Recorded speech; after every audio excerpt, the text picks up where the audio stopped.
All right, last division here, NFC East. Philadelphia Eagles, 14 wins a season to go. 11.5 is their over-under. It's plus 105 if you want to bet the over there. I'm still buying, though. I went 12. Kyle went 13. Brock, you went 11. So the Philadelphia Eagles are going to be meeting the Baltimore Ravens in the Super Bowl. This is not an indictment on how I see their season ending. This is an indictment on maybe there's a little bit of an offensive line shuffle to figure out the first month of the year. Maybe the secondary needs a little bit of time to gel because there are still question marks. They've added names, but they still don't have positions locked in. I see a situation where the starting O-line week 1 and the starting O-line week 5, guys are moving all over the place, right? Same thing with the secondary from week 1 to week 5, guys are moving. So this isn't a lack of trust. This is things are going to need to gel. They've had some unfortunate injuries, and that is how you solve that. That being said, this team faces an NFL record 10 teams that were in the playoffs a year ago. 7 of those games, they play on the road. Love Jalen Hurts. Love Saquon Barkley. Love the best wide receiver duo in the NFL. That's hard for anyone to do. It's going to be an uphill battle to the playoffs, but once they get to the playoffs, they're going to come alive and they will find themselves in the Super Bowl. So that is why this win total is so low. Run game travels. Defensive line travels. Okay, that stuff matters. Short yardage matters. And I don't care if it's Jalen Hurts or Tanner McKee. The Eagles can get it. We've seen it happen. A.J. Brown's one of the best receivers in football. They've got a true Robin to his Batman and Devontae Smith. I mean, this offense has everything that you want. I don't see why they don't find themselves back in the Super Bowl. I've got them for 13 wins. It's a tremendous point on your part. 7 of the 10 playoff opponents that they will play will be on the road. Calloused. If there's ever a group that's calloused enough to go handle that, it's Philadelphia Eagles, man. I'm always impressed at Howie Roseman. I'm always surprised to see Nick Sirianni's record. And I'm always surprised to hear that everybody just loves being in Philly. It just is like, it's a special town. They've got a special roster, and that window's been open, and they've been making the most of it. 13 wins, Philadelphia Eagles. Yeah, I like the over here. I just, like you said there, Kyle, run game travels, defense travels, but it also, it's like you're consistent when you have what they have. It's going to be a consistent football team. So even when they lose games, they don't get blown out. You know, they lose games down to the wire. And when you play down to the wire football, last possession football, when you have the run game they do, when you can run out games the way they can, you're just going to win a lot of football games. It's why the run game is so important in the NFL still. Yeah. And then outside of some other teams in the NFC, like I picked the Bucs to have more wins. This team is deep at every position that really like matters. Like even at quarterback, if Tanner McKee had to go in there, I think this team would win games, right? It's to be okay. So like we saw the tush push work. They don't need to do much else with, just put them out there and yeah. And their backup O-line has like 3 guys who you feel okay being starters. Their second string of D-line, their backup the backup corners and safeties are all guys you're like, yeah, he could probably start. So it's just such a deep roster that it can absorb hits that I think it's built to win at least 12 games. Like I said, I was probably being a little conservative, even just going 12 for the Eagles this year. Commanders, they won 12 a year ago. Their over or under is set at 8.5, and some people aren't quite buying it. It's only minus 118. You would think a big drop off from what they did last year. You would think maybe that number's a little higher, but they go from obviously one of the easiest schedules in the NFL to now one of the hardest schedules in the NFL. That playing a big factor there. I went 8, Kyle went 9, and Brock, you went 9. And here's why. This is my favorite stat of last season. Okay. The Commanders won 6 games where they were tied or losing in the final 10 seconds. Now, the chips can fall an infinite number of ways. And I initially wanted to sit here and say, okay, that proves that Jayden Daniels has poise. That proves that this team can play under pressure. I went back and watched some of those moments, and things could have went 0-6, right? I mean, you look at the Chicago Hail Mary, which really is when this I've looked at it a Commander lot, season shot to the moon. This is when the Chicago Bears ran into a brick wall and never really recovered for the end of the year. Moments like that, they just empower you. And if the chips fell differently, maybe they aren't so empowered going forward. Now, as an X's and O's standpoint, with the assumption that Terry McLaurin is playing all 17 games for them, this offense is loaded. This defense needs to tackle a little bit better, but they're going to be fine. It's just the fact of how easily the games that they won a year ago could have went differently. It'll be a tougher schedule this year. This division only got better. Jaden Daniels is still the future. I'm going to watch him. They're going to make the playoffs, and anything can happen there. But that's how I got to the number 9. Jaden Daniels is fantastic. The white jerseys that they're going to be reintroducing this season are beyond fantastic, and they bring me back to a really good time as a young football fan. It's going to be tough to repeat that magic, and it's, oftentimes we see a great, movie, you go see a Paramount film, and you have a great time watching it, and then you go find the sequel, and you're like, it just doesn't scratch the itch like the first one did, and I feel like that's going to be the theme this year with the Commanders. And they just don't have the bullets. They don't have the bullets as a roster. It's what we saw last year when it came playoff time. The moment was never too big for Jaden Daniels. And they've got a really special thing there at quarterback, and they can build around it, continue to. I think Dan Quinn's awesome. The culture is unquestionably fantastic in Washington right now. And it's a big change from what we've seen historically in the nation's capital. But I can't, in good faith, like Brock's talking about, those one-score games, 10 seconds left. It doesn't always fall that way in the NFL, so don't get used to that. Yeah, I echo those sentiments. When you play the AFC West and the NFC North, it's a tough schedule. There's no gimmies in any of those divisions, and there's no gimmies in their division anymore. I think this is more of a indictment of how I feel about the Giants this year, how I feel about the Cowboys this year, just being good rosters, how I feel about them, how they match up with the Eagles. Yeah, they stole one from them last year, but I'm not sure they get one from them this year. And I just don't think they did enough in the run defense, truthfully, as I think the biggest thing, this was the worst run defense that made the playoffs last year. Add Javon Kinlaw, not a great run defender. Add Von Miller, at this point, is just a pass rusher. Yeah, you add to the secondary, maybe you could put more resources up front to stop the run, but then how long is Marshawn Lattimore going to stay healthy before his hamstring turns to dust again? It's just like this defense, I don't think is an above average defense, and it's just going to be difficult. You have to be so great offensively.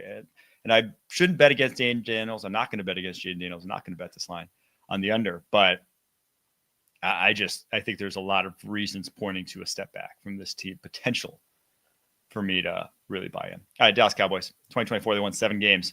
Their over-unders at 7.5 right now, minus 135 to the over. Cowboys fans buying in, and I'm kind of buying in. I mean, I went 8, Kyle went 8, Brock went 7.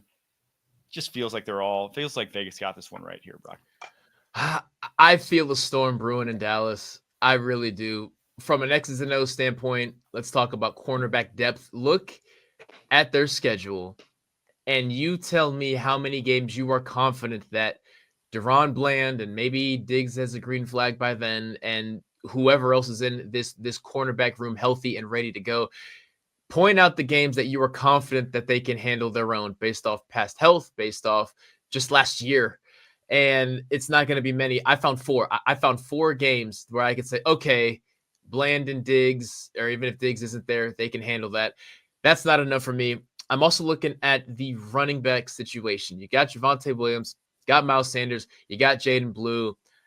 That doesn't do much for me. And it's not a knock on any of those guys. It's just if Dak, for whatever reason, starts off slow, hamstrings are a nightmare. Hamstrings will never go away. Kyle, you know this. You were talking about the back earlier.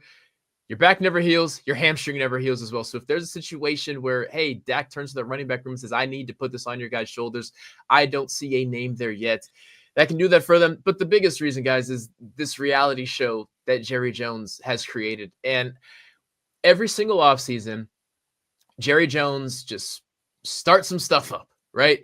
And that's what's made the Cowboys the most valuable franchise in the world. And it has worked.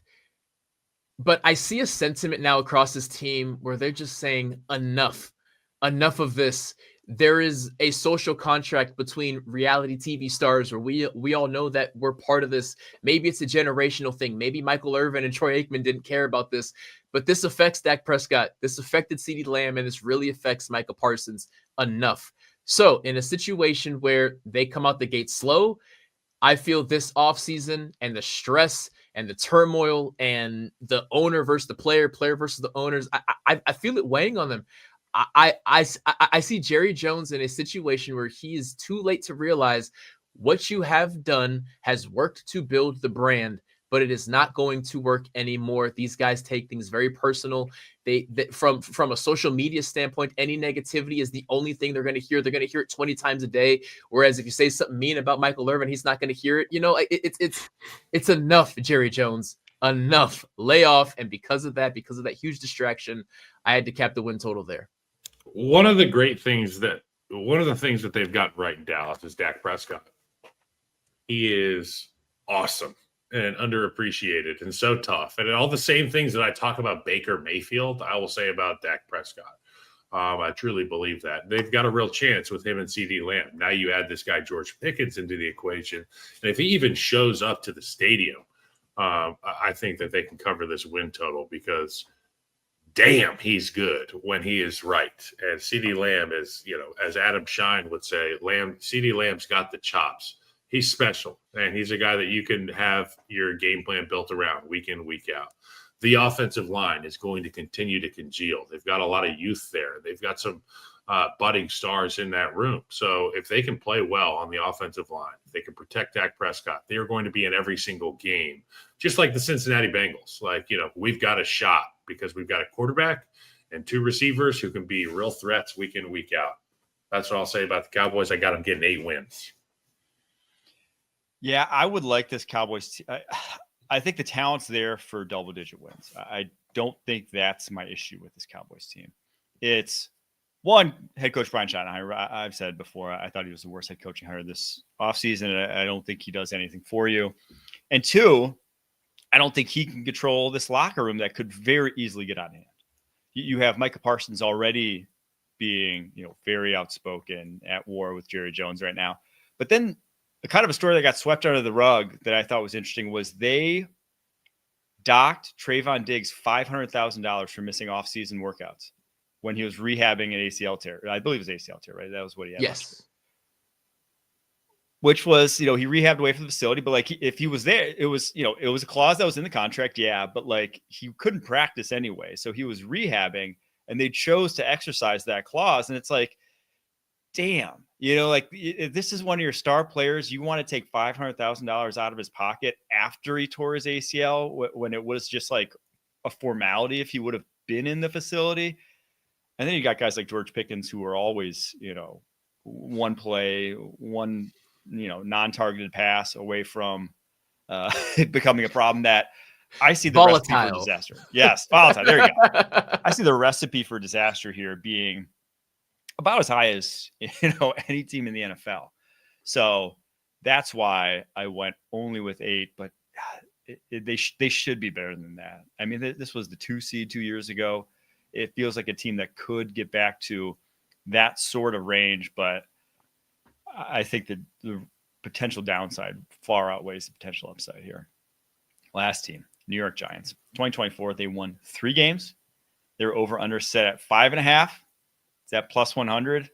And I got a few investments in the over on 5.5 there. This is one of my favorites. I've been saying it all off season. I think people maybe finally saw it with Abdul Carter in his preseason action. I just said when I scouted this guy that he was one of the best edges I've ever scouted. The grade I had on him was sky high, higher than guys like Will Anderson and Jared Verse, who in recent years were, massive impact rookies. And if you put a guy like that on this Giants D-line, all of a sudden, I think it's just going to transform what they do defensively. So I went 8, Kyle went 9. Brock, even you're still buying the over. You went 7 here. Yes, I'm buying the over, and you wonderfully highlighted how dangerous this pass rush could be. So let me highlight the two names who are going to benefit from this most. The safety duo of Javon Holland and Tyler Nubin. When talking about the Bears, I said Colston Loveland comes from the school of Travis Kelce. Well, now we have young safeties who come from the school of Honey Badger. Tyrann Mathieu, congrats on the retirement. You were so much fun to watch. These guys are just playmakers. These guys are positionless. These guys can blitz. They can cover one-on-one. They can drop in zone. They can take on pulling offensive linemen. They can squeeze into run fits. They can do everything.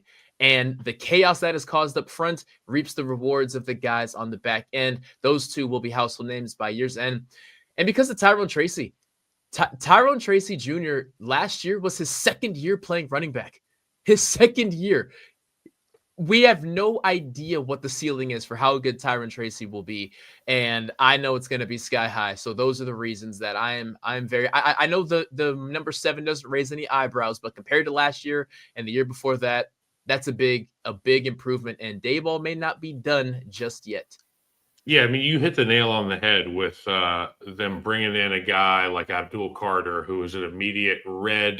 They highlight him in red in the team meeting, and they're like, you have to know where this guy is. It jumped off the tape to me. I mean, some of the things he was doing to Pro Bowl offensive linemen in the preseason was kind of gross, and then they got him out of there quick. That unit is going to carry this football team. And I put the Giants on the short list of teams that are just going to be fun to watch, week in, week out. I'm just going to have my eye on Malik Neighbors, watch him dominate.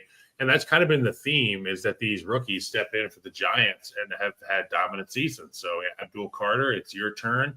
Who knows? Maybe a guy like Jackson Dart will get an opportunity down the road somewhere this season.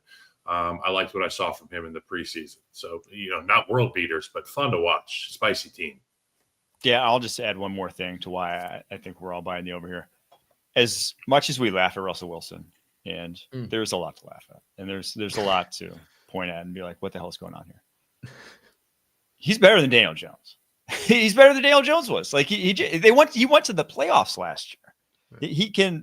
He can win you football games if the rest is there, and I think there's more than enough there. Now, I wish Andrew Thomas was not still sidelined from the Liz Frank injury he had last year. That would make me feel a lot better about this team. That's obviously a big question mark going forward. But they have stars. This team has true stars. They may not get talked about much, but Malik Neighbors is about to be a true Jamar Chase, Justin Jefferson level star.